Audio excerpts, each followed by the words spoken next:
ॐ सहनाववतु सहनौ भुनक्तु सह वीर्यं करवावहै तेजस्विनावधीतमस्तु मा विद्विषावहै। ॐ शान्ति शान्ति शान्तिः। गुरुब्रह्मा गुरुविष्णु गुरुदेवो महेश्वरः गुरुसाक्षात् परब्रह्म तस्मै श्री गुरवे नमः। तस्मै श्री गुरवे नमः। ಭಗವದ್ಗೀತೆ 6ನೇ ಅಧ್ಯಾಯ 5 ಶ್ಲೋಕಗಳನ್ನು ಅಧ್ಯಯನ ಮಾಡಿದ್ವಿ. ಏನದು? ಉದ್ಧರೇದಾತ್ಮನಾತ್ಮಾನಂ ಆ ಶ್ಲೋಕವನ್ನು ನೋಡಿದ್ವಿ. ತನ್ನ ಉದ್ಧಾರವನ್ನು ತಾನೇ ಮಾಡಿಕೊಳ್ಬೇಕು, ಬೇರೆ ಯಾರೂ ಮಾಡಲಿಕ್ಕೆ ಸಾಧ್ಯ ಇಲ್ಲ ಅಂತ. ಏನು ಉದ್ಧಾರ ಮಾಡ್ಕೊಳ್ಳೋದು ಅಂದರೆ ವಿಚಾರ ಮಾಡಿದ್ವಿ. ಮತ್ತೊಮ್ಮೆ ಅದನ್ನು ನೆನಪು ಮಾಡ್ಕೊಳ್ಳೋಣ. ಏನಿದು ಉದ್ಧಾರ ಮಾಡ್ಕೊಳ್ಳೋದು ಅಂದರೆ, ಸುಖ ದುಃಖಗಳಲ್ಲಿ ಕರ್ಮಗಳಲ್ಲಿ ನಾವು ಬಂಧಿತರಾಗಿ ನಾವು ಇದೇ ಲೈಫ್ ಅಂತ ಒಪ್ಕೊಂಡ್ಬಿಟ್ಟಿದ್ದೀವಿ. ಜನನ ಮರಣ ಚಕ್ರದಲ್ಲಿ ಸಿಕ್ಕಾಕೊಂಡ್ಬಿಟ್ಟಿದ್ದೀವಿ. ಇದರಿಂದ ಒಂದು ಟ್ಯಾಂಜೆನ್ಷಿಯಲ್ ಶಿಫ್ಟ್ ಹೋಗಬೇಕು ಅನ್ನೋದಾದರೆ ನಮ್ಮನ್ನು ನಾವು ಸುಧಾರಿಸ್ಕೊಳ್ಬೇಕು ಅಂತ ಶಾಸ್ತ್ರ ಹೇಳುತ್ತೆ, ಗೀತೆ ಹೇಳುತ್ತೆ. ಏನಾಗಾದರೆ ಸುಧಾರಿಸ್ಕೊಳ್ಳೋದು? ಪುನರ್ಜನ್ಮ ಅನ್ನೋದು ಬರೋದು ಕರ್ಮದಿಂದಲೇ. ಹಾಗಾಗಿ ಮನುಷ್ಯನು ತನ್ನ ಸ್ವಭಾವ ಮತ್ತು ಕರ್ಮವನ್ನು ಸುಧಾರಿಸ್ಕೊಳ್ಬೇಕು. ಎಷ್ಟು ಹೆಚ್ಚು ಈ ಕರ್ಮವನ್ನು ಮತ್ತು ತನ್ನ ಸ್ವಭಾವವನ್ನು ಸುಧಾರಿಸ್ಕೊಳ್ತಾನೋ ಅಷ್ಟು ಅವನು ಉನ್ನತಿಗೆ ಹೋಗ್ತಾನೆ ಅಂತ. ಸ್ವಭಾವ ಅಂತಂದರೆ ಜೀವನದ ಮೌಲ್ಯಗಳನ್ನು ತಂದಾಗಿಸ್ಕೊಳ್ತಾ ಹೋಗೋದು. ಕರ್ಮ ಅಂದರೆ ಮಾಡುವ ಎಲ್ಲ ಕರ್ಮಗಳನ್ನು ಒಳ್ಳೆಯ ಉದ್ದೇಶದಿಂದ ಒಳ್ಳೆಯದಾಗಲಿ ಅಂತಲೇ ಇಟ್ಕೊಂಡು ಮಾಡುವಂಥದ್ದು. ಈಶ್ವರಾರ್ಪಣ ಬುದ್ಧಿ ಮತ್ತೆ ಹೇಳ್ತಾನೆ ಇರ್ತೀವಿ ಅಲ್ವಾ? ಕರ್ಮಫಲ ತ್ಯಾಗ. ತನ್ನ ಸ್ವಭಾವವನ್ನು ಕೂಡ ಅವನು ಬದಲಾಯಿಸ್ಕೊಳ್ಬೇಕು ಅಂತ ಹೇಳಿದೆ. ಸ್ವಭಾವ ಅಂದರೆ ಇದೆ, ಮೌಲ್ಯಗಳನ್ನು ತನ್ನದಾಗಿಸ್ಕೊಳ್ತಾ ಹೋಗುವಂಥದ್ದು ಅನ್ನೋದನ್ನು ನೋಡಿದ್ವಿ. 6ನೇ ಅಧ್ಯಾಯದ 6ನೇ ಶ್ಲೋಕ ಮುಂದುವರ್ಸೋಣ. ಬಂಧುರಾತ್ಮಾತ್ಮನಸ್ತಸ್ಯ ಏನಾತ್ಮೈವಾತ್ಮನಾ ಜಿತಃ ಅನಾತ್ಮನಸ್ತು ಶತ್ರುತ್ವೇ ವರ್ತೇತಾತ್ಮೈವ ಶತ್ರುವತ್.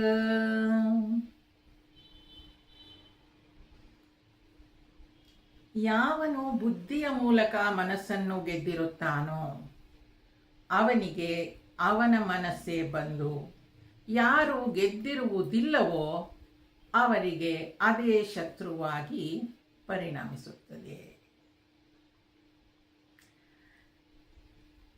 ಯಾರು ಬುದ್ಧಿಯ ಮೂಲಕ ಮನಸ್ಸನ್ನು ಗೆದ್ದಿದ್ದಾರೋ ಅಂತ. ಈಗ ನಮಗೆ ಯಾರೋ ಹೊರಗಡೆಯವರು ಮಿತ್ರರು ಶತ್ರುಗಳು ಆಗಿರೋದಿಲ್ಲ. ನಮಗೆ ನಾವೇ ಮಿತ್ರರು, ನಾವೇ ಶತ್ರುಗಳು ಅಂತ ಹೇಳ್ತಾರೆ. ಯಾವ ಲಕ್ಷಣಗಳಿದ್ರೆ ನಮಗೆ ನಮ್ಮ ಮನಸ್ಸು ಮಿತ್ರರಾಗಿರುತ್ತೆ, ಯಾವ ಲಕ್ಷಣಗಳು ಇದ್ದರೆ ನಮ್ಮ ಮನಸ್ಸೇ ನಮಗೆ ಶತ್ರು ಆಗಿರುತ್ತೆ ಅಂತಂದರೆ ಅದನ್ನು ಇಲ್ಲಿ ಹೇಳ್ತಾರೆ.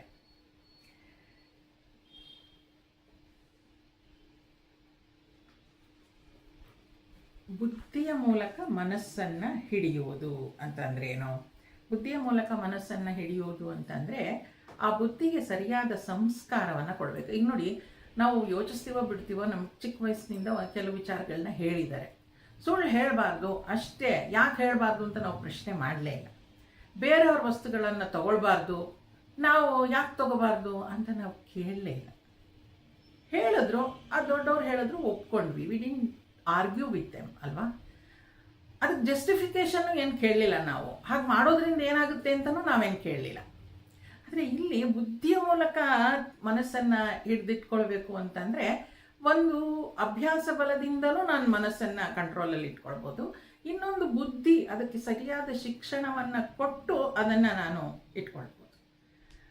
ಈಗ ಅಭ್ಯಾಸ ಬಲದಿಂದ ನಾನೇನಾದರೂ ಮನಸ್ಸನ್ನು ನಾನು ಕಂಟ್ರೋಲಾಗಿ ಇಟ್ಕೊಂಡೆ ಅಂತ ಹೇಳಿದ್ರೆ ಅದು ಯಾವಾಗ ಬೇಕಾದರೂ ಸ್ಲಿಪ್ ಆಗ್ಬೋದು, ಅಭ್ಯಾಸ ತಪ್ಪು ಹೋಗ್ಬಿಡುತ್ತೆ ಒಂದೊಂದ್ಸಲ. ಆದರೆ ಬುದ್ಧಿ ಸಂಸ್ಕಾರ ಬಲದಿಂದ ನಾನು ಆ ಮನಸ್ಸನ್ನು ಗೆದ್ದಿದ್ರೆ ಅದಕ್ಕೆ ಸರಿಯಾದ ರೀಸನಿಂಗ್ ಕೊಟ್ಟು ಇಂಟ್ರಾಸ್ಪೆಕ್ಟ್ ಮಾಡಿಕೊಂಡು I have worked on my mind ಅದೆಲ್ಲ ಮಾಡಿಕೊಂಡು ನಾನು ಅದನ್ನು ಸರಿಯಾದ ರೀತಿಯಲ್ಲಿ ಇಟ್ಕೊಂಡಿದ್ದೀನಿ, ಗೆದ್ದಿದ್ದೀನಿ ಅಂದರೆ ಆ ಬುದ್ಧಿ ಹೇಳಿದ ಹಾಗೆ ಮನಸ್ಸು ಕೇಳ್ತಾ ಇದೆ ಅಂತ. ಅವರಿಗೆ ಆ ಮನಸ್ಸೇ ಮಿತ್ರ ಆಗೋಗುತ್ತೆ. ಯಾಕೆ ನನ್ನಲ್ಲೇ ಕಾನ್ಫ್ಲಿಕ್ಟ್ಸ್ ಎಷ್ಟೋ ಸಲ ಇರುತ್ತೆ. Should I do this or should I not do, should I do this or should I do this ಅಂತ. ಇದು ಮಾಡಲ ನಮಗೆ ಕನ್ಫ್ಯೂಷನ್ ಇರುತ್ತೆ. ಹಾಗಾಗಿ ಅದಕ್ಕೆ ಸರಿಯಾದ ಸಂಸ್ಕಾರ ಕೊಟ್ಟಿದ್ರೆ ಅದು ತಕ್ಷಣ ಡಿಸಿಷನ್ ಕೊಡುತ್ತೆ, ಹೀಗೆ ಮಾಡು ಸಾಕು ಅಂತ. ಆ ಕಾನ್ಫ್ಲಿಕ್ಟ್ಸ್ ಎಲ್ಲ ನಮ್ಮಲ್ಲಿ ಕಡಿಮೆ ಆಗ್ತಾ ಹೋಗ್ಬಿಡುತ್ತೆ. ಅದರಿಂದ ಯಾವ ಮನಸ್ಸು ನನ್ನ ಕಂಟ್ರೋಲಲ್ಲಿರುತ್ತೋ ಅದೇ ನನಗೆ ಬಂದು. ಏನಾಗಂದರೆ ಕಂಟ್ರೋಲಲ್ಲಿರೋದು ಅಂದರೆ ನಾನು ಯಾವ ಕೆಲಸವನ್ನು ಮಾಡಲಿಕ್ಕೆ ಹೋಗ್ತೀನೋ ಅಲ್ಲಿ ಯಾವುದೇ ರೀತಿಯ ಒಂದು ಘರ್ಷಣೆ ಅಥವಾ ಫ್ರಿಕ್ಷನ್ ಇರೋದಿಲ್ಲ. Easily it accepts that. ಅದು ಸಂಸ್ಕಾರ, ಅದು ಬುದ್ಧಿಯಿಂದ ಇಟ್ಕೊಂಡಿರುವಂಥ ಅಥವಾ ಬುದ್ಧಿ ಟ್ರೈನ್ ಮಾಡಿರುವಂಥ ಮನಸ್ಸು. ಈಗ ನಾನು ಅಧ್ಯಾತ್ಮವನ್ನು ಅಧ್ಯಯನ ಮಾಡಬೇಕು, ಮಂತ್ರಗಳನ್ನು ಓದಬೇಕು, ಶ್ಲೋಕಗಳನ್ನು ಕಲಿಬೇಕು ಅಂದರೆ ಯಾವ ಕ್ಷಣದಲ್ಲಿ ನಾನು ಕೂತ್ಕೊಂಡ್ರೂ ಕೂಡ ನನ್ನ ಮನಸ್ಸು ರೆಡಿಯಾಗಿ ಇರುತ್ತೋ ಅದು ನನ್ನ ಬುದ್ಧಿಗೆ ಕೇಳುವಂಥದ್ದು ಅಂತ. ಅದು ಯಾವುದೇ ಒಂದು ಕ್ಷಣದಲ್ಲಿ ಅದು ಫ್ರಿಕ್ಷನ್ ತೋರಿಸಿದ್ರೆ ಅಥವಾ ಇದಕ್ಕೆ ಅಂತಲ್ಲ, ಯಾವ ವಿಷಯಕ್ಕಾದರೂ ಇದು ಬೇಡ ಅಂತ ಹೇಳೋದಾದರೆ ಅಲ್ಲಿ ಆ ಮನಸ್ಸು ನನಗೆ ಮಿತ್ರನಾಗಿಲ್ಲ ಅಂತ ಹೇಳ್ತಾರೆ. ನಮಗೆ ನಮ್ಮ ಮನಸ್ಸೇ ಮಿತ್ರ, ನಮ್ಮ ಮನಸ್ಸೇ ಶತ್ರು. ಮುಂದುವರಿಸ್ತಾ ಹಾಗಿದ್ದರೆ ಮುಂದೆ ಏನಾಗುತ್ತೆ ಅದನ್ನು ಹೇಳ್ತಾ ಇದ್ದಾರೆ. ಇಂದ್ರಿಯಗಳ ಸಹಿತ ಆ ಶರೀರವನ್ನು, ಇಲ್ಲಿ ಆತ್ಮ ಅಂತ ಹೇಳುವಾಗ ಶರೀರ ಮನಸ್ಸು ಬುದ್ಧಿ ಮೂರನ್ನು ಇಟ್ಕೊಳ್ಬೇಕು. ಆ ರೀತಿಯಲ್ಲಿ ನಾವು ಮನಸ್ಸನ್ನು ಹೇಗೆ ಇಟ್ಕೊಳ್ಬೇಕು ಅನ್ನೋದನ್ನು ಮುಂದಿನ ಶ್ಲೋಕದಲ್ಲಿ ಹೇಳ್ತಾರೆ. ಇಲ್ಲಿ ಮನಸ್ಸನ್ನು ಮಾತ್ರ ಹೇಳಿದ್ರು, ಇಲ್ಲಿ ಜಿತಾತ್ಮನ ಅಂತ ಹೇಳುವಾಗ ಶರೀರ ಮನಸ್ಸು ಬುದ್ಧಿಯನ್ನು ಸೇರಿಸಿ ಹೇಳ್ತಾ ಇದ್ದಾರೆ. ಯಾರು ಮನಸ್ಸನ್ನು ತನ್ನ ಹಿಡಿತದಲ್ಲಿ ಇಟ್ಕೊಂಡಿದ್ದಾರೋ ಅದರ ಫಲ ಏನು ಅನ್ನೋದು ಕೂಡ ಇಲ್ಲಿ ಗೊತ್ತಾಗ್ತಾ ಇದೆ. ಮುಂದುವರಿಸ್ತಾ 7ನೇ ಶ್ಲೋಕ. ಜಿತಾತ್ಮನ ಪ್ರಶಾಂತಸ್ಯ ಪರಮಾತ್ಮ ಸಮಾಹಿತಃ ಶೀತೋಷ್ಣ ಸುಖ ದುಃಖೇಷು ತಥಾ ಮಾನಾಪಮಾನಯೋ.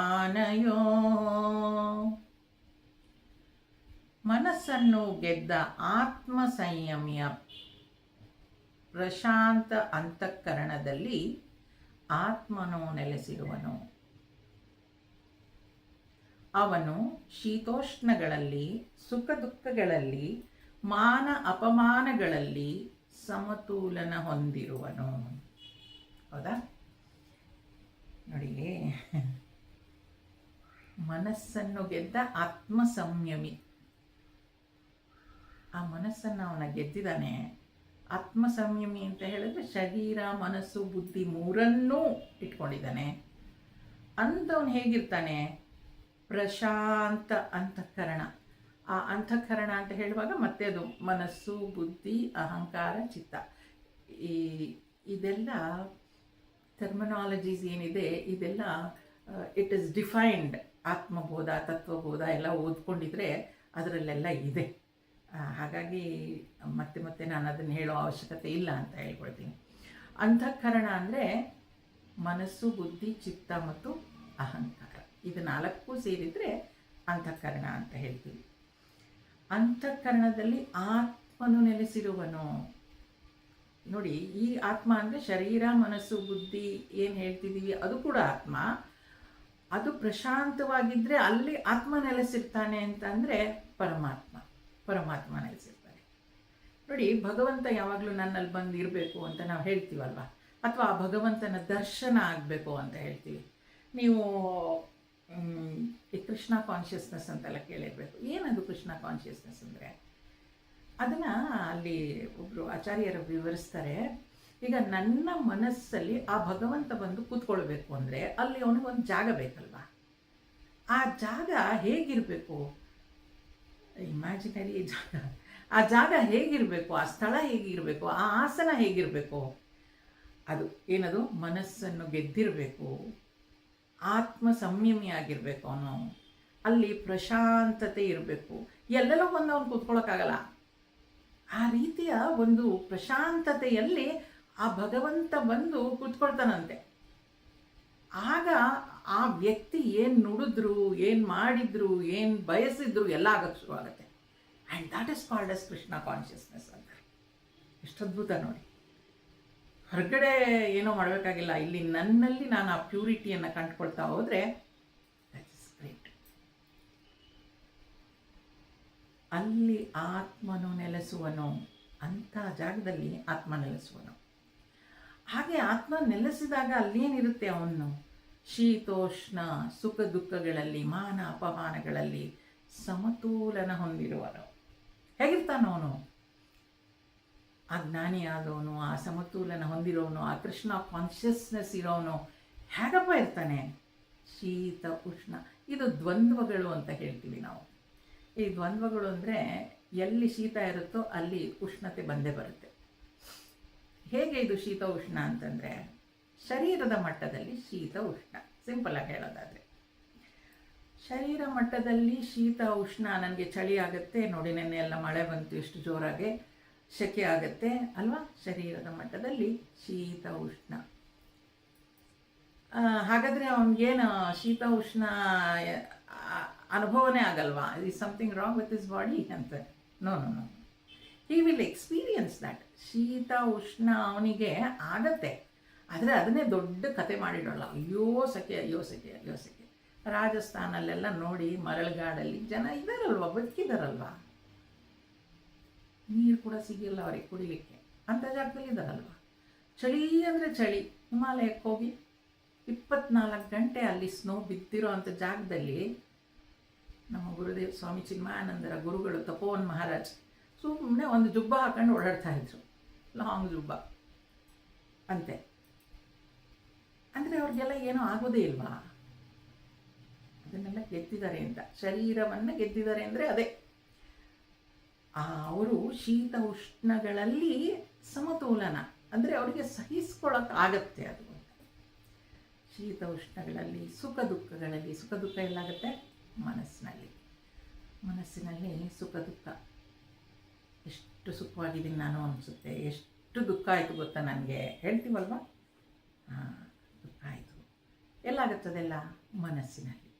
ಆ ಮನಸ್ಸಿನಲ್ಲಿ ಆ ಸುಖ ದುಃಖಗಳು ಉಂಟಾಗುತ್ತೆ. ಉಂಟಾದಾಗ ಕೂಡ ಅವನು ಸಮತೋಲನದಲ್ಲಿರ್ತಾನೆ ಅಂತ. ಹಿ ಅಕ್ಸೆಪ್ಟ್ಸ್ ಎವ್ರಿಥಿಂಗ್, ಸ್ಟ್ರಾಂಗ್ ಆಗಿರ್ತಾನೆ ಅಂತ. ಆ ಸುಖ ಬರಲಿ ತುಂಬ ಹಿಗ್ಗೋದಿಲ್ಲ, ದುಃಖ ಬರಲಿ ತುಂಬ ಕುಗ್ಗೋದಿಲ್ಲ. ಹಾಗಂತ ಅವ್ರಿಗೇನು ಆಗಲ್ವಾ? ಆಗತ್ತೆ, ಬೇಗ ಸಮತೋಲನಕ್ಕೆ ಬರ್ತಾರೆ. ಮಾನ ಅಪಮಾನ ಇದು ಬುದ್ಧಿಗೆ.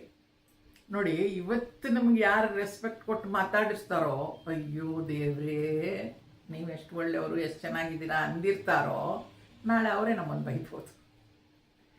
ಅಥವಾ ಬೇರೆ ಯಾರೋ ಚಂದದಲ್ಲಿ ಹೊಗಳಿರ್ತಾರೆ, ಮತ್ತೊಬ್ರು ಯಾರೋ ಬೈಬೋದು. It's all in the world. So ಮಾನ ಅಪಮಾನ. ಮಾನ ಬಂದಾಗ ಏನು ಓ ಅಂತ ಹೇಳ್ಕೊಂಡು ತುಂಬ ಖುಷಿಪಟ್ಟು, ಅವಮಾನ ಆದಾಗ ತುಂಬ ದುಃಖಪಟ್ಟು, ಹಾಗೆಲ್ಲ ಏನೋ ಆಗದಲ್ಲೇ ಸಮತೋಲನದಲ್ಲಿರ್ತಾರೆ. ಎಲ್ಲ ಕೃಷ್ಣಾರ್ಪಣ ಮಸ್ತು, ಎಲ್ಲ ಶಿವಾರ್ಪಣ ಮಸ್ತು. ಇವತ್ತಿದಾಯ್ತಾ, ಇದು ಭಗವಂತನಿಗೆ, ಇದಾಯ್ತಾ ಭಗವಂತನಿಗೆ ಅಂದ್ಕೊಂಡು ಬಿಟ್ಬಿಡ್ತಾರೆಲ್ಲ. ಸಮತೋಲನದಲ್ಲಿ ಯಾರಿರ್ತಾರೋ ಸಮತೋಲನ ಹೊಂದಿರ್ತಾರೆ ಅಂತ ಹೇಳ್ತಾರೆ. ಯಾರದು? ಮನಸ್ಸನ್ನು ಗೆದ್ದ ಸಂಯಮಿ ಪ್ರಶಾಂತವಾಗಿರ್ತಾನೆ. ಪ್ರಶಾಂತ ಅಂದ್ರೇನು? ಶಾಂತವಾಗಿರೋದಂದ್ರೇನು? ಮನಸ್ಸು ತಳಮಳಗೊಳ್ತು, ಆಮೇಲೆ ಅದು ಶಾಂತವಾಯಿತು. ಪ್ರಶಾಂತ ಅಂದರೆ ಅಲ್ಲಿ ಏನು ಡಿಸ್ಟರ್ಬೆನ್ಸ್ ಆಗಬೇಕು ಅಥವಾ ಇದೆ ಏನಿಲ್ಲ, ಸದಾಕಾಲ ಪ್ರಶಾಂತ. It's always at peace. Disturb ಆಗಿ ಶಾಂತತೆಯನ್ನು ಪಡ್ಕೊಂಡಿದ್ದಲ್ಲ, ಏನೋ ಮಾಡಿಕೊಂಡು, ಏನೋ ಓದ್ಕೊಂಡು, ಯಾರ ಹತ್ರನೋ ಹೇಳ್ಕೊಂಡು ಶಾಂತತೆಯನ್ನು ತಂದುಕೊಂಡಿದ್ದಲ್ಲ. ಪ್ರಶಾಂತತೆ, that is the nature of ಆತ್ಮ. ಅದಿರೋದೇ ಹಾಗೆ. ಆ ಪ್ರಶಾಂತತೆ ಅವನಿಗೆ ಸಿಕ್ಕಿರುತ್ತೆ. ಎಷ್ಟು ಸುಂದರವಾದ ವಿಚಾರ ನೋಡಿ. ಮನಸ್ಸನ್ನು ಗೆದ್ದ ಆತ್ಮ ಸಂಯಮಿಯ ಪ್ರಶಾಂತ ಅಂತಃಕರಣದಲ್ಲಿ ಆತ್ಮನು ನೆಲೆಸಿರುವನು. ಅವನು ಶೀತೋಷ್ಣಗಳಲ್ಲಿ, ಸುಖ ದುಃಖಗಳಲ್ಲಿ, ಮಾನ ಅಪಮಾನಗಳಲ್ಲಿ ಸಮತೋಲನ ಹೊಂದಿರುವನು.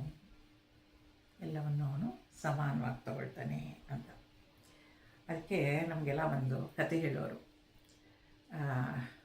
ಸಂತರು ಗಂಡ ಹೆಂಡತಿ ಇಬ್ಬರು ಹೋಗ್ತಾ ಇರ್ತಾರೆ. ಅಲ್ಲಿ ಗಂಡ ಮುಂದೆ ಹೋಗ್ತಾ ಇರ್ತಾನೆ, ಹೆಂಡತಿ ಹಿಂದೆ ಹೋಗ್ತಾ ಇರ್ತಾಳೆ.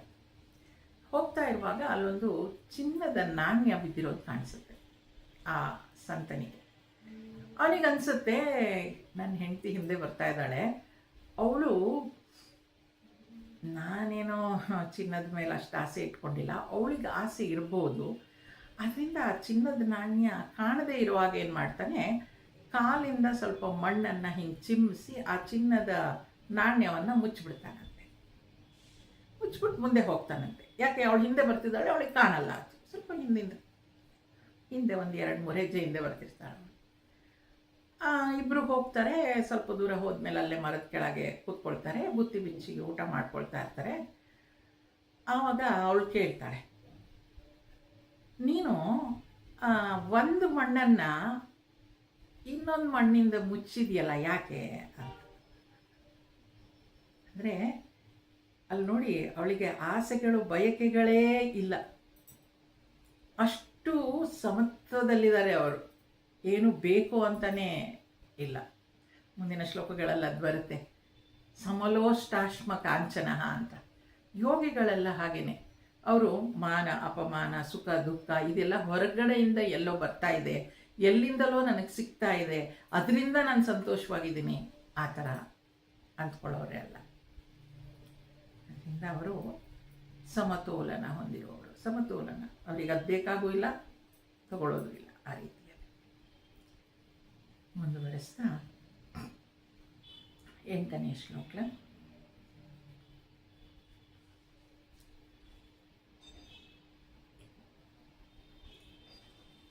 ಇಲ್ಲಿ ಈ ರೀತಿಯಾಗಿದ್ದರೆ ಆ ಆತ್ಮ ನೆಲೆಸಿದಾನೆ ಅಂತ ಹೇಳುವಾಗ, ಅಂದರೆ ಆ ಪರಮಾತ್ಮನ ಪ್ರಾಪ್ತಿ ಆಗಿದೆ ನನಗೆ ಅಂತ. ಪರಮಾತ್ಮನ ಪ್ರಾಪ್ತಿ ಆಗಬೇಕು ಅಂದರೆ ಈ ಕಂಡೀಷನ್ಸ್.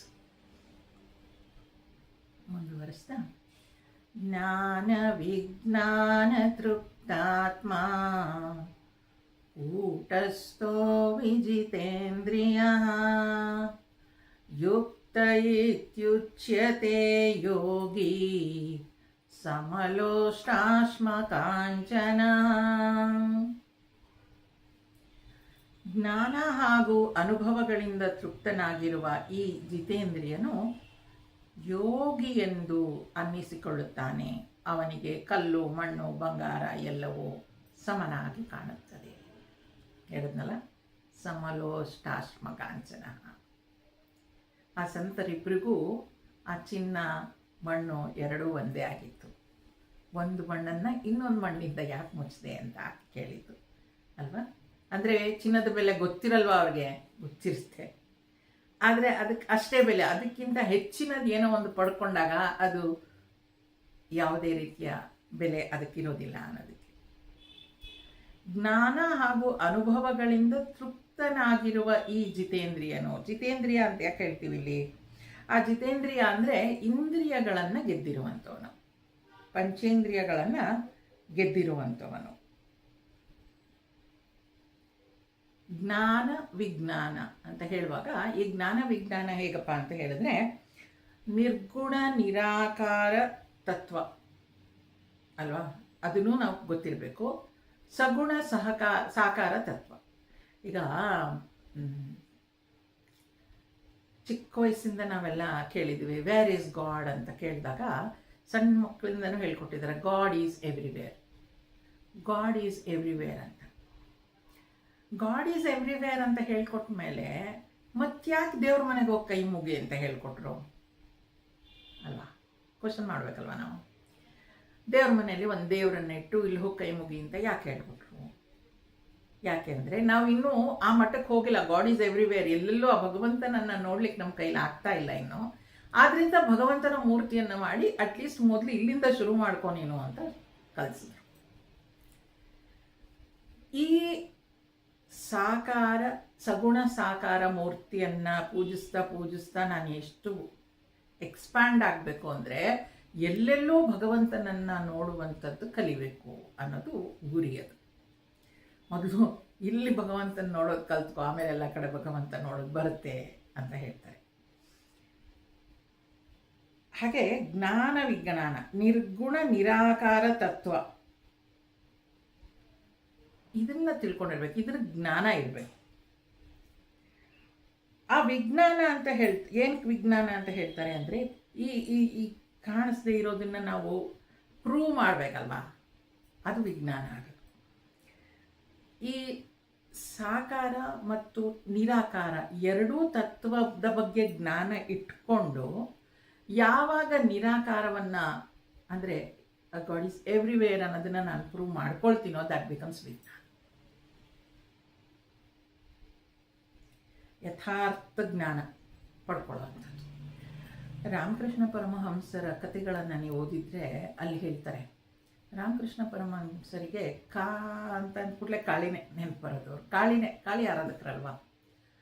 ಕಾಳಿಯನ್ನು ಆರಾಧಿಸೋರು ಆಮೇಲೆ ಅವ್ರಿಗೆ ಗುರು ಬೇಕು ಅಂತ ಕೇಳಿದಾಗ ತೋತಾಪುರಿ ಅವ್ರನ್ನ ಗುರುಗಳನ್ನ ಮಾಡ್ಕೋತಾರೆ. ಆ ಗುರುಗಳು ಮಾಡ್ಕೊಳ್ಬೇಕಾದ್ರೂ ಅವ್ರು ಹೋಗಿ ಅವ್ರು ಬರ್ತಾರಂತೆ, ತೋತಾಪುರಿ ಗುರುಗಳು ಬಂದು ನಾನು ನಿನಗೆ ಗುರು ಆಗ್ತೀನಿ ಅಂತ ಹೇಳ್ತಾರಂತೆ.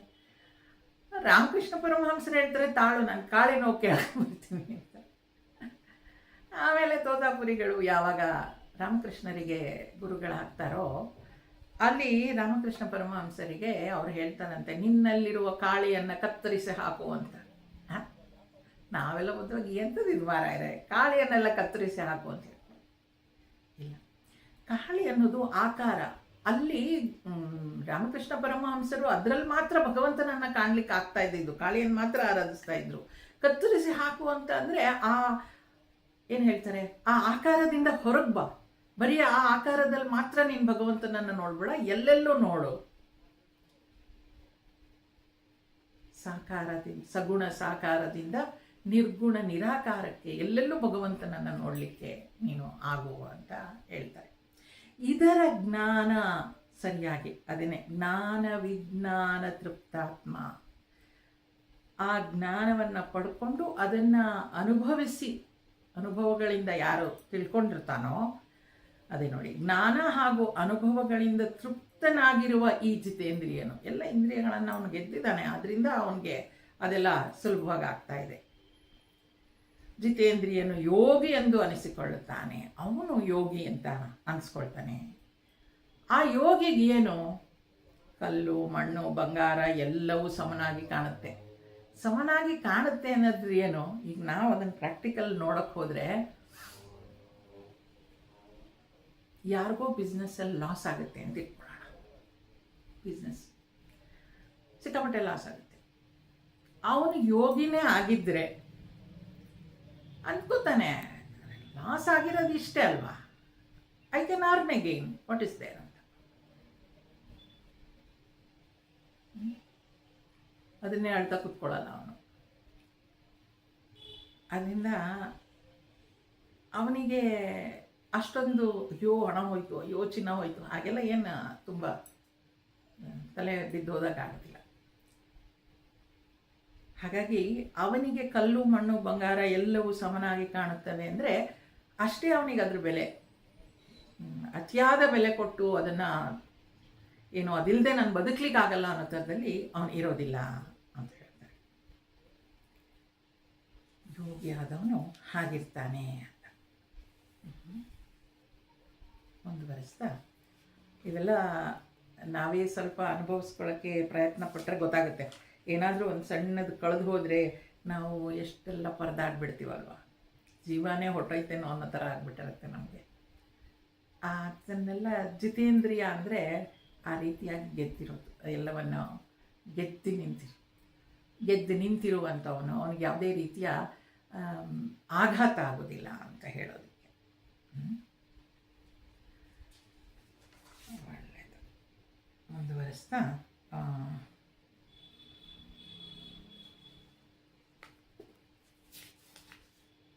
ಇಲ್ಲಿ ಇನ್ನೊಂದು ಶಬ್ದ ಕೂಟಸ್ಥೋ ವಿಜಿತೇಂದ್ರಿಯ ಅಂತ ಬರುತ್ತೆ ನೋಡಿ. ಕೂಟಸ್ಥ ಅಂತ ಹೇಳಿದ್ರೆ ಈ ನೀವು ನೋಡಿರಬೇಕು, ಈ ಕಬ್ಬಿಣದ ಅಂಗಡಿಗಳಲ್ಲೆಲ್ಲ ಒಂದು ಕಬ್ಬಿಣನ ಒಂದು ನೆಲಕ್ಕೆ ಉಳಿರ್ತಾರೆ, ಅದ್ರ ಮೇಲೆ ಏನಿಟ್ಟರು ಅದನ್ನು ಹೊಡಿಲಿಕ್ಕೆ ಕಾದಿರೋ ಕಬ್ಬಿಣವನ್ನು ಅದ್ರ ಮೇಲೆ ಇಟ್ಟು ಹೊಡಿತಾರೆ, ಅದಕ್ಕೆ ಕೂಟ ಅಂತ ಹೇಳ್ತಾರೆ. ಕೂಟಸ್ಥ ಅಂತ ಹೇಳಿದ್ರೆ ಇಲ್ಲಿ ಈ ವ್ಯಕ್ತಿ ಅದು ಅದ್ರ ಮೇಲೆ ಏನೇ ಇಟ್ಟು ಏನೇ ಪೆಟ್ಕೊಟ್ರೋ ಅದು ಏನೋ ಅಳ್ಳಾಡೋದಿಲ್ಲ. ಕೂಟಸ್ಥ ಅಷ್ಟು ಗಟ್ಟಿಯಾಗಿ ನಿಂತಿರುತ್ತೆ. ಇವನು ಕೂಟಸ್ಥೋ ವಿಜಿತೇಂದ್ರಿಯ ಅಂತ ಹೇಳಿದ್ರೆ ಅವನು ಅಷ್ಟು ಗಟ್ಟಿಯಾಗಿ ನಿಲ್ತಾನಂತೆ. ಅವನು ಯಾವುದೇ ವಿಚಾರಕ್ಕೂ ಅವನು ಅಲ್ಗಾಡೋದಿಲ್ಲ ಅಂತ ಹೇಳೋದಕ್ಕೆ ಕೂಟ ಅಂದರೆ ಅದು ಕೂಟಸ್ಥೋ. ಇಲ್ಲಾಂದರೆ ಈ ಗಾಣ ಎಲ್ಲ ಎತ್ತುಗಳು ಕಟ್ಟಿರ್ತಾರೆ ನೋಡಿ, ಅದಕ್ಕೊಂದು ಕೂಟ ಕಟ್ಬಿಟ್ಟು ಅಲ್ಲಿ ಎತ್ತು ಕಟ್ಟಿರ್ತಾರೆ, ಎತ್ತು ಸುತ್ತುತ್ತಾ ಇರುತ್ತೆ ಗಾಣದ ಎತ್ತು ಅಂತ, ಅದು ಎಣ್ಣೆ ಎಲ್ಲ ತೆಗೆಯುವಾಗ ಅದು ಅಳಗಾಡೋದಿಲ್ಲ, ಅದು ಗಟ್ಟಿಯಾಗಿರುತ್ತೆ. ದಟ್ ಇಸ್ ಕಾಲ್ಡ್ ಎಸ್ ಕೂಟಸ್ಥ. ಇಲ್ಲಿ ಕೂಟಸ್ಥ ಅಂತ ಹೇಳುವಾಗ ಆತ್ಮ ಅಲ್ಲಿ ಇದ್ದಾನೆ. ಇಂದಿನ ಇದರಲ್ಲಿ ನೋಡಿದ್ವಲ್ಲ, ಅಂಥ ವ್ಯಕ್ತಿಯಲ್ಲಿ ಆತ್ಮನೇ ನೆಲೆಸುತ್ತಾನೆ ಅಂತ, ಪರಮಾತ್ಮ ನೆಲೆಸಿದ್ದಾನೆ, ಅದು ಕೂಟ ಅವನಿಗೆ. ಅದನ್ನು ಸುತ್ತಲೇ ಅವನೆಲ್ಲ ಸುತ್ತುತ್ತಾ ಇದ್ದಾನೆ, ಬೇರೆ ಎಲ್ಲೂ ದೂರ ಹೋಗ್ಲಿಕ್ಕಿಲ್ಲ. ಅವನು ಆ ಕೂಟಸ್ಥನಾಗಿರ್ತಾನೆ ಅವನು ಅಂತ ಹೇಳ್ತಾರೆ. ಕೂಟಸ್ಥ. ಮುಂದುವರಿಸ್ತಾ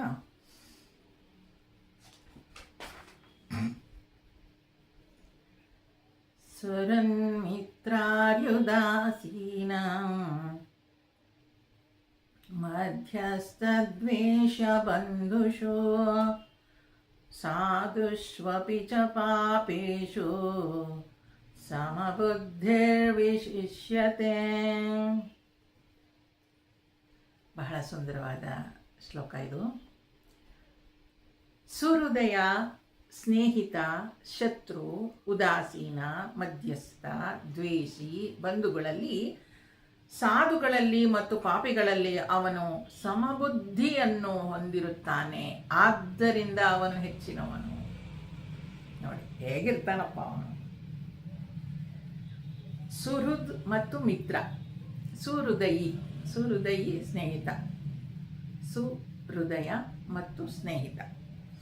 ಸುಹೃದಯ ಮತ್ತು ಸ್ನೇಹಿತ ಅಂದರೆ ಏನು? ಮಿತ್ರ ಅಂದರೆ ಅ friend in deed is a friend in deed ಅಂತ ಹೇಳ್ತೀವಲ್ವಾ. ನಾನು ಅವನಿಗೆ ಸಹಾಯ ಮಾಡ್ತೀನಿ, ಅವನು ನನಗೆ ಸಹಾಯ ಮಾಡ್ತಾನೆ, ಅವನ ಮಿತ್ರ. ಸುಹೃದಯಿ ಅಂತ ಅಂದರೆ ಅವನಲ್ಲಿ ಯಾವುದೇ ಒಂದು ಏನು ಹೇಳ್ತಾನೆ ಬಂಧನ ಅಥವಾ ಏನು ಇರೋದಿಲ್ಲ. ಅವನು ಎಲ್ಲರಿಗೂ ಹೃದಯವಂತ, ಅವನು ಎಲ್ಲರಿಗೂ ಮಾಡ್ತಾ ಹೋಗ್ತಾನೆ ಕೆಲಸನ, ಏನು ಹೆಲ್ಪ್ ಮಾಡ್ತಾ ಹೋಗ್ತಾನೆ, ಹಿತವನ್ನೇ ಬಯಸ್ತಾನೆ, ಅವನು ಎಲ್ಲರಿಗೂ ಹಿತವನ್ನೇ ಬಯಸ್ತಾನೆ, ಅವನು ಸುಹೃದಯಿ ಅಂದರೆ ಅವನು. ಮಿತ್ರ ಅಂದರೆ ನಾನು ಅದೇ ಹೇಳಿದ್ನಲ್ಲ, ನಾನು ಅವನಿಗೆ ಸಹಾಯ ಮಾಡಿದ್ದೀನಿ, ಅವನು ನನಗೆ ಮಾಡ್ತಾನೆ ಅನ್ನೋದಿರುತ್ತೆ. ಸುಹೃದಯಿ ಮತ್ತು ಮಿತ್ರ. ಶತ್ರು ಮತ್ತು ವೈರಿ, ಅರಿ ಅಂತ ಹೇಳ್ತಾರೆ. ಅರಿ ಮತ್ತು ದ್ವೇಷ ಇದೇನಂತ ಹೇಳಿದ್ರೆ, ಈಗ ಶತ್ರುಗಳು ಅಂತ ಹೇಳಿದ್ರೆ ಯಾವಾಗೋ ಏನೋ ಮಾಡಿರ್ತಾರೆ, ಅವರು ನಮ್ಗೆ ಶತ್ರುಗಳಾಗ್ಬಿಟ್ಟಿರ್ತಾರೆ. ದ್ವೇಷ ಅಂತ ಹೇಳಿದ್ರೆ, ದ್ವೇಷ ಅಂದರೆ ನಮಗೆ ಯಾರ್ದೋ ಗುಣ ನಮ್ಗೆ ಇಷ್ಟ ಆಗಲ್ಲ, ಅವರು ನಾವು ದ್ವೇಷಿಸ್ತಾನೆ ಇರ್ತೀವಿ. ಶತ್ರು ಸಂದರ್ಭಕ್ಕೆ ತಕ್ಕನಾಗಿರ್ತಾನೆ. ದ್ವೇಷ ನನಗೆ ಯಾವುದೋ ಗುಣ ಆಗೋದಿಲ್ಲ, ನಾನು ದ್ವೇಷಿಸ್ತಾನೆ ಇರ್ತೀನಿ. ಉದಾಸೀನ ಮಧ್ಯಸ್ಥ ಅಂದರೆ ಯಾರೋ ಇಬ್ಬರು ಜಗಳ ಆಡ್ತಾ ಇದ್ರೆ ಅವನು ಯಾರ ಪಕ್ಷನೂ ವಹಿಸ್ಕೊಳ್ಳಲ್ಲ, ಮಧ್ಯ ನಿಂತು ಅವನು ಇಬ್ಬರಿಗೂ ಸಮಾಧಾನ ಮಾಡ್ತಾನೆ, ಅವನು ಮಧ್ಯಸ್ಥ. ಉದಾಸೀನ ಅಂದರೆ ಯಾರೇನಾದರೂ ಬಡ್ಕೊಂಡು ಹೋಗಲಿ, ನನಗೇನಾಗಬೇಕಾಗಿದೆ. ಉದಾಸೀನ, no I will not interfere in anything, it's your problem, you solve ಅಂತ ಬಿಟ್ಬಿಡ್ತಾನೆ, ಅದು ಉದಾಸೀನ. ಬಂಧುಗಳು, ಹೌದಾ, ನಮಗೆ ಬಂಧುಗಳಿದ್ದಾರೆ, ನನ್ನ ಅಕ್ಕ, ನನ್ನ ತಮ್ಮ, ನನ್ನ ಚಿಕ್ಕಪ್ಪ, ದೊಡ್ಡಪ್ಪ ಎಲ್ಲ ಬಂಧುಗಳು, ರಕ್ತ ಸಂಬಂಧಿಗಳು ಅಂತ ಹೇಳ್ತೀವಿ. ಸಾಧುಗಳು ಅಂತ ಹೇಳಿದ್ರೆ ಬೈರಾಗಿಗಳು, ಸನ್ಯಾಸಿಗಳು, ಯಾರಾದರೂ ಅನ್ಕೊಂಡು. ಮತ್ತು ಪಾಪಿಗಳು ಅಂದರೆ ಪಾಪ ಕೆಲಸವನ್ನು ಮಾಡ್ತಾ ಇರುವಂಥವರು, ಕೆಟ್ಟದ್ದನ್ನೇ ಮಾಡ್ತಾ ಇರುವಂಥವರು.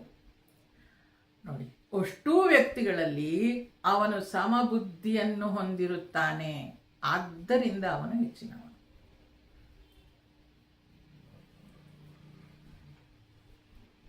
ಏನೋ ಪರವಾಗಿಲ್ಲ, ಸೂರ್ಯೋದಯಿ, ಸ್ನೇಹಿತ, ಶತ್ರು, ಉದಾಸೀನ, ಮಧ್ಯಸ್ಥ, ದ್ವೇಷಿ, ಬಂಧು ಇವೆಲ್ಲ ಸರಿ, ಸಾಧು ಸರಿ, ಪಾಪಿಗಳಲ್ಲೂ ಅಲ್ವಾ, ಅವರಲ್ಲೂ ಸಮಬುದ್ಧಿಯನ್ನು ಹೊಂದಿರ್ತಾನೆ. ಇದು ಯಾವಾಗಲೂ ನಾವು ಹೇಳ್ತಿರ್ತೀವಿ, ರಾಗದ್ವೇಷವನ್ನು ಬಿಡಬೇಕು, ಸಮಬುದ್ಧಿಯನ್ನು ಹೊಂದಿರಬೇಕು. ಏನಿದು ಪ್ರಾಕ್ಟಿಕಲ್ಲಾಗಿ ಯೋಚನೆ ಮಾಡಿದ್ರೆ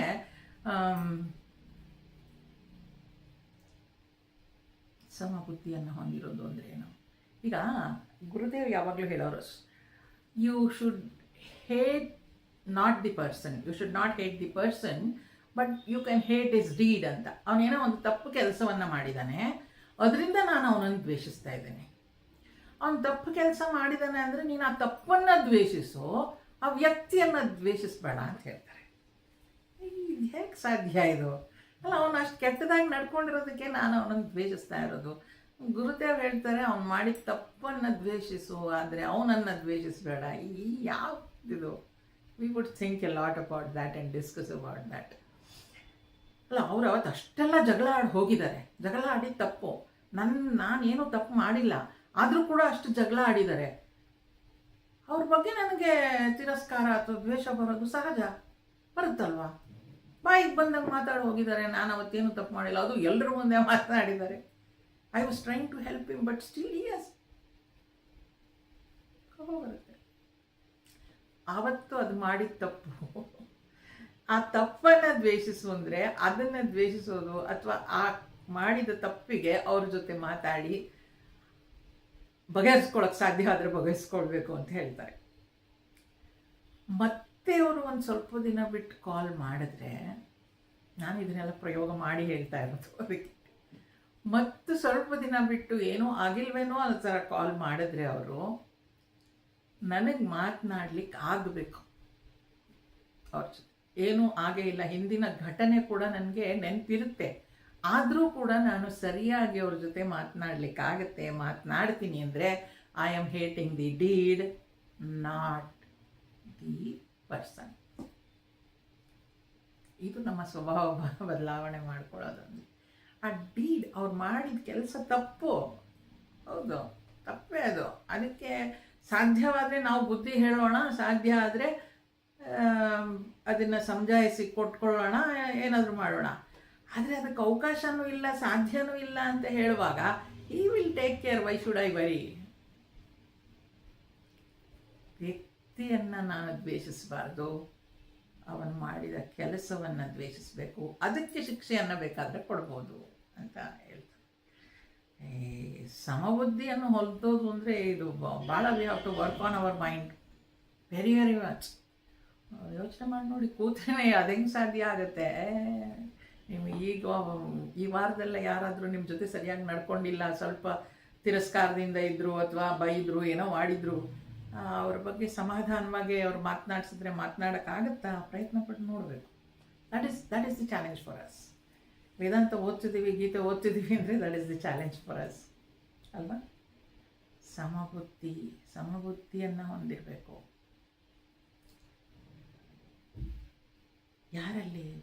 ಎಲ್ಲರಲ್ಲೂ. ಪಾಪಿಯಲ್ಲೂ ಕೂಡ ಅವನು ತಪ್ಪು ಮಾಡ್ತಾ ಇದ್ದಾನೆ, ಆ ಪಾಪವನ್ನು ದ್ವೇಷಿಸಬೇಕು, ಅದು ಸಾಧ್ಯವಾದರೆ ಆ ತಪ್ಪನ್ನು ತಿದ್ದಲಿಕ್ಕೆ ಹೋಗಬೇಕು.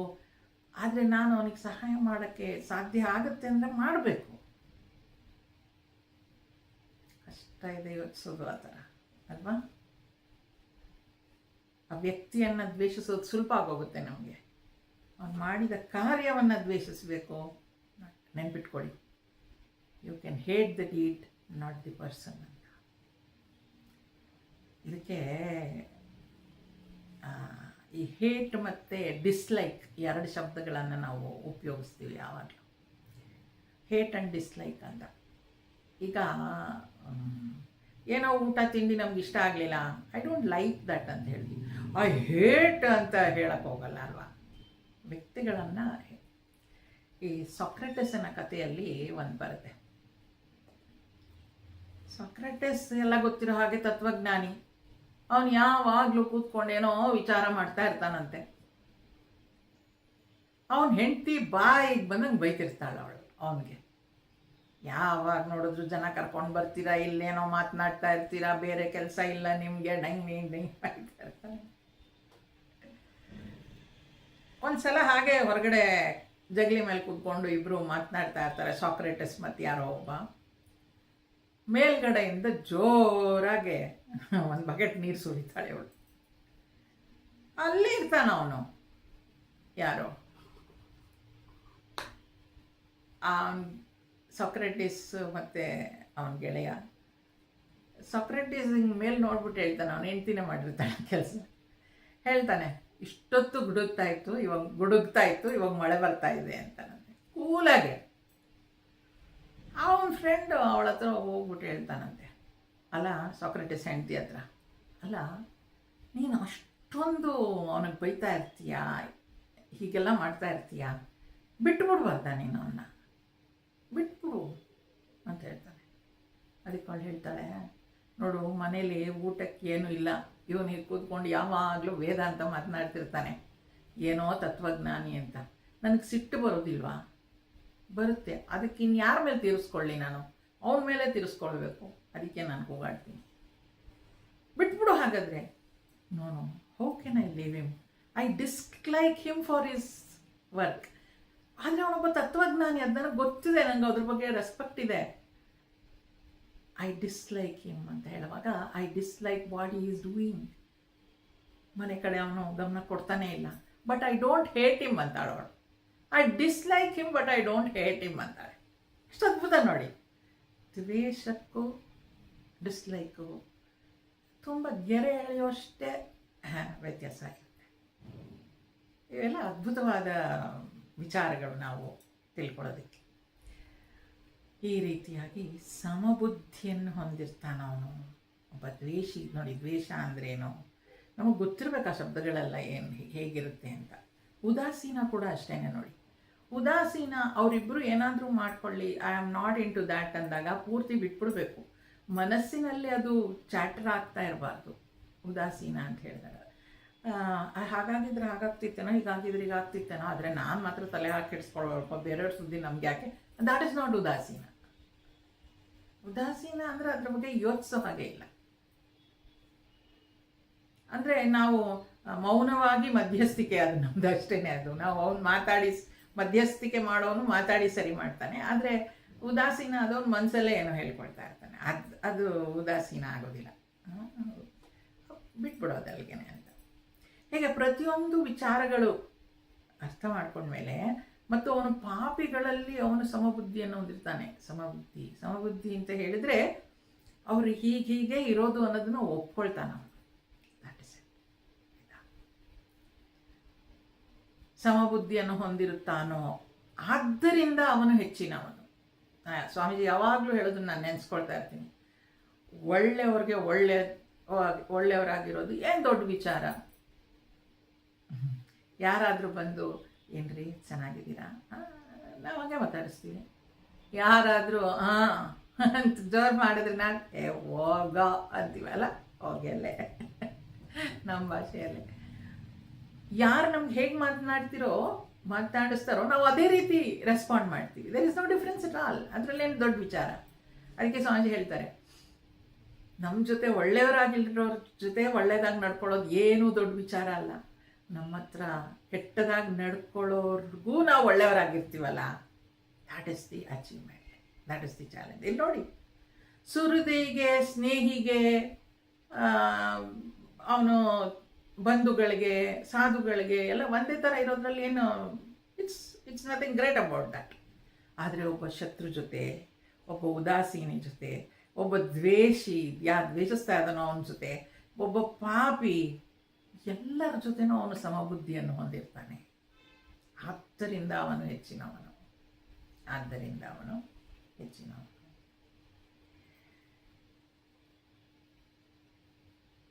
ಮುಂದುವರಿಸ್ತಾ ಇನ್ನೊಂದು ಶ್ಲೋಕ ಬಹುಶಃ ನೋಡ್ಬೋದು ನಾವು. ಯೋಗಿ ಯುಂಜೀತ ಸತತಂ ಆತ್ಮಾನಂ ರಹಸಿ ಸ್ಥಿತಃ ಏಕಾಕೀಯತ ಚಿತ್ತಾತ್ಮಾ ನಿರಾಶೀರ ಪರಿಗ್ರಹ. ಅಪರಿಗ್ರಹ ನೋಡಿ ಎಷ್ಟು ಸುಂದರವಾಗಿದೆ. ಯೋಗಿಯು ಏಕಾಂತ ಸ್ಥಳದಲ್ಲಿ ನಿರಂತರವಾಗಿ ಮನಸ್ಸನ್ನು ಸ್ಥಿರವಾಗಿಡಲು ಪ್ರಯತ್ನಿಸಬೇಕು. ತಾನಾಗಿ ತನ್ನ ಇಂದ್ರಿಯಗಳನ್ನು ಸಂಯಮದಲ್ಲಿಟ್ಟುಕೊಂಡು ಬಯಕೆಗಳನ್ನೆಲ್ಲ ನಿಯಂತ್ರಣದಲ್ಲಿಟ್ಟುಕೊಳ್ಳಬೇಕು.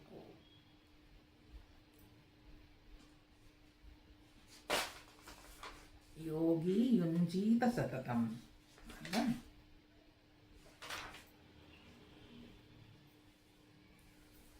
ಶುಚಿಯಾದ ಹೇಗದು ಯೋಗಿ. ಈಗ ಅವನು ಆ ಮನಸ್ಸನ್ನು ಆ ರೀತಿ ತಯಾರುಗೊಳಿಸ್ಬೇಕಾದ್ರೆ ಅದು ಅಷ್ಟು ಸುಲಭವಾಗಿ ಆಗೋದಿಲ್ಲ. ಏನೋ ಓದ್ತೀನಿ, ಇನ್ನೇನೋ ಕೇಳಿಸ್ಕೊಳ್ತೀನಿ, ಅದೆಲ್ಲ ಇಟ್ ಇಸ್ ಓನ್ಲಿ ಪಾರ್ಷಲ್ ಅಷ್ಟೇ ಗೈಡ್ ಮಾಡಿರೋದು. ಬಟ್ ನಂಗೆ ಅದು ಬೇಕು, ಅದನ್ನು ಅಚೀವ್ ಮಾಡಬೇಕು ನಾನು ಅನ್ನೋದಾದರೆ I should work on my mind. ನಾನು ಯಾವಾಗಲೂ ಹೇಳ್ತೀನಿ we have to work on our mind. ಅದು ಹೇಗೆ ವರ್ಕ್ ಮಾಡೋದು? ಅದು ಮೆಡಿಟೇಷನಲ್ಲಿ ಇದರಲ್ಲಿ ಎಲ್ಲ ಹಾಗೆ ಅದರಲ್ಲೇ ಎಲ್ಲ ಕಲ್ತ್ಕೊಳ್ಬೇಕು. ಈಗ ನಾನು ಎಲ್ಲರನ್ನೂ ಸಮವಾಗಿ ನೋಡಬೇಕು ಅಂತಂದರೆ ಅದು ನನ್ನ ಬುದ್ಧಿಗೆ ಹೇಳ್ಕೊಡ್ಬೇಕಲ್ವ, ನನಗೆ ನಾನು ಸರಿಯಾಗಿ ಅದನ್ನು ಹೇಳ್ಕೊಡ್ಬೇಕಲ್ಲ. ಅದಕ್ಕೆ ಹೇಳ್ತಾನೆ ಇಲ್ಲಿ ಏನು ಮಾಡಬೇಕು. ಅದಕ್ಕೆ ಯೋಗಿಯು ಏಕಾಂತ ಸ್ಥಳದಲ್ಲಿ, ಯಾರು ಇಲ್ಲದೆ ಇರೋ ಜಾಗದಲ್ಲಿ ಕೂತ್ಕೊಳ್ಬೇಕು. ಮೊದಲೆಲ್ಲ ಕಾಡುಗಳಿಗೆ ಹೋಗ್ತಾ ಇದ್ದಿದ್ದಾಗಲಿ, ಬೆಟ್ಟಗಳಿಗೆ ಹೋಗ್ತಾ ಇದ್ದಿದ್ದಾಗಲಿ, ಗುಹೆಗಳಲ್ಲಿ ಕೂತ್ಕೊಂಡು ತಪಸ್ಸು ಮಾಡ್ತಾ ಇದ್ದಿದ್ದಾಗಲಿ ಇದೇ ಕಾರಣಕ್ಕೆ, ಯಾರೂ ಇಲ್ಲದೆ ಇರೋ ಜಾಗದಲ್ಲಿ ಕೂತ್ಕೊಂಡು ಮಾಡೋಕ್ಕೆ ಅಂತ. ಏನು ಡಿಸ್ಟರ್ಬೆನ್ಸ್ ಇರಲ್ಲ. ಫಸ್ಟ್ ಐ ಶುಡ್ ಏನದು ನನ್ನನ್ನು ನಾನು ಆ ಗಲಾಟೆಯಿಂದ ಬೇರೆ ಕಡೆ ಕರ್ಕೊಂಡು ಬರಬೇಕಲ್ವ, ಅದಕ್ಕೆ ಅಲ್ಲಿ ಹೋಗಬೇಕು ಅಂತ ಹೇಳ್ತಾ ಇದ್ದೆ ಏಕಾಂತ ಸ್ಥಳದಲ್ಲಿ. ಈಗ ಮನೆಯಲ್ಲೇ ನನಗೆ ಏಕಾಂತ ಸ್ಥಳ ಸಿಗುತ್ತೆ, ನಾನು ಇರ್ಬೋದು. ಮನೆಯಲ್ಲಿ ಯಾರೂ ಇಲ್ಲ, ಎಲ್ಲ ಹೊರಗಡೆ ಹೋಗಿದ್ದಾರೆ, ಏಕಾಂತವೇ ಅದು. ನಿರಂತರವಾಗಿ ಮನಸ್ಸನ್ನು ಸ್ಥಿರವಾಗಿಡಲು ಪ್ರಯತ್ನಿಸಬೇಕು. ನಿರಂತರವಾಗಿ ಮನಸ್ಸನ್ನು ಸ್ಥಿರವಾಗಿಡೋದು. ಮನಸ್ಸನ್ನು ಸ್ಥಿರವಾಗಿಡೋದು ಅಂದ್ರೇನು? ಮನಸ್ಸಿರೋದೇ ಓಡೋದಕ್ಕೆ, ಓಡ್ತಾನೇ ಇರುತ್ತೆ. ಅದಕ್ಕೆ ಮೊನ್ನೆ ನಾನು ಹೇಳಿದ್ನಲ್ವ, ಒಂದು ಜೀನಿ ಕತೆ ಹೇಳಿದ್ನಲ್ಲ, ಅದಕ್ಕೊಂದು ಕಂಬ ಕೊಟ್ಟು ಮಂತ್ರ ಜಪ ಮಾಡ್ತಾ ಇರು ಅಂತ ಹೇಳೋದು. ಮನಸ್ಸನ್ನು ಸ್ಥಿರವಾಗಿಡಬೇಕು ಅಂದರೆ ನೀನು ಎಲ್ಲೂ ಹೋಗ್ಬೇಡ, ಕಟ್ಟಾಕೋಕ್ಕಾಗಲ್ಲ ಅದನ್ನು. ಅದು ವಿಚಾರ ಮಾಡೋದೇ ಅದರ ಸ್ವಭಾವ. ಅದು ಏನೇನೋ ವಿಚಾರ ಮಾಡುತ್ತೆ, ಎಷ್ಟೆಷ್ಟೋ ವಿಚಾರ ಮಾಡ್ತಾ ಇರುತ್ತೆ, ಎಲ್ಲಿಂದ ಎಲ್ಗೋ ಹೊರಟೋಗ್ಬಿಡುತ್ತೆ. ಅದನ್ನು ಒಂದು ಜಾಗದಲ್ಲಿ ಇರಿಸ್ಕೊಳ್ಳೋದು ಅಭ್ಯಾಸ ಮಾಡಬೇಕಷ್ಟೇ, ಸ್ಥಿರವಾಗಿ. ಟ್ರೈ ಮಾಡಿ ನೋಡಿ. ಒಂದು ನಾಮ ಜಪ ನಿಮ್ಮ ಇಷ್ಟ ದೇವತೆದೇ ಇಟ್ಕೊಳ್ಳಿ. ಒಂದು ಓಂ ನಮ ಶಿವಾಯ, ಓಂ ನಮೋ ನಾರಾಯಣ, ಏನೋ ಒಂದು ಜಪ ಮಾಡ್ತಾ ಇದ್ದರೆ ಒಂದು ಏಕಾಂತ ಸ್ಥಳದಲ್ಲಿ ಕೂತ್ಕೊಂಡು 1 ನಿಮಿಷ ಅಥವಾ 10 ಸಲ ಹೇಳೋವರೆಗೂ ಮನಸ್ಸಿರುತ್ತೆ. ಮತ್ತು ಆಮೇಲೆ ಎಲ್ಲ ಹೊಟ್ಟೋಗುತ್ತೆ. ಅದನ್ನು ಮತ್ತೆ ವಾಪಸ್ ತಂದಲ್ಲೇ ಕಂಟಿನ್ಯೂಸ್ ಆಗಿ ನಾನು ಆ ಜಪ ಮಾಡೋ ಥರ ಹಾಕಬೇಕು. ಅದು ಮನಸ್ಸು ಸ್ಥಿರ ಮಾಡ್ಕೊಳ್ಳೋದು.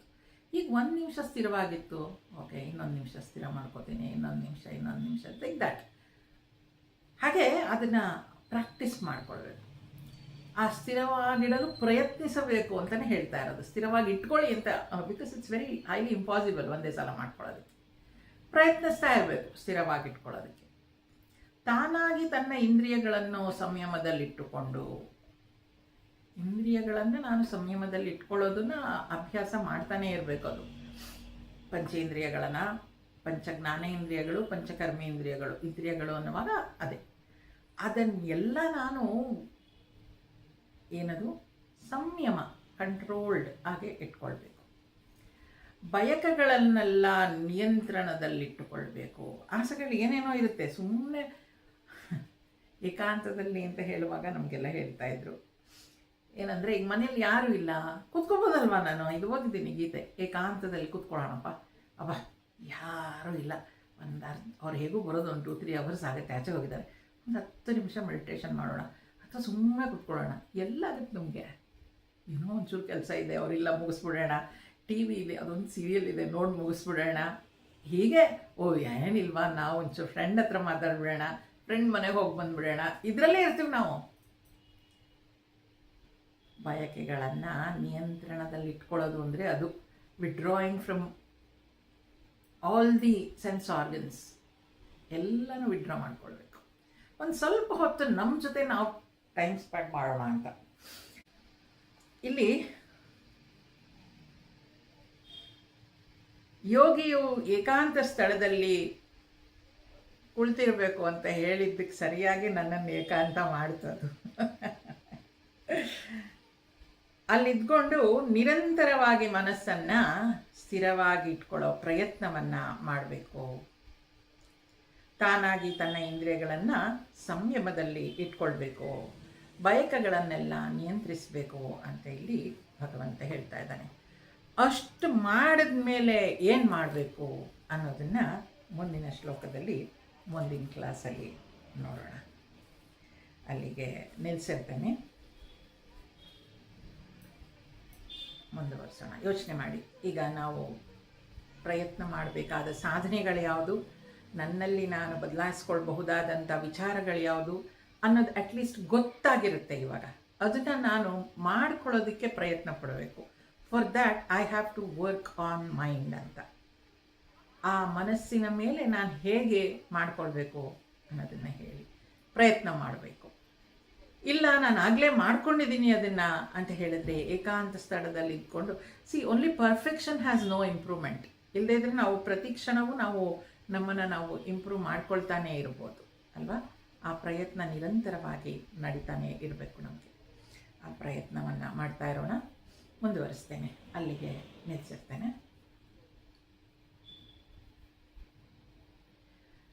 असतो मा सद्गमय तमसो मा ज्योतिर्गमय मृत्योर्मा अमृतंगमय.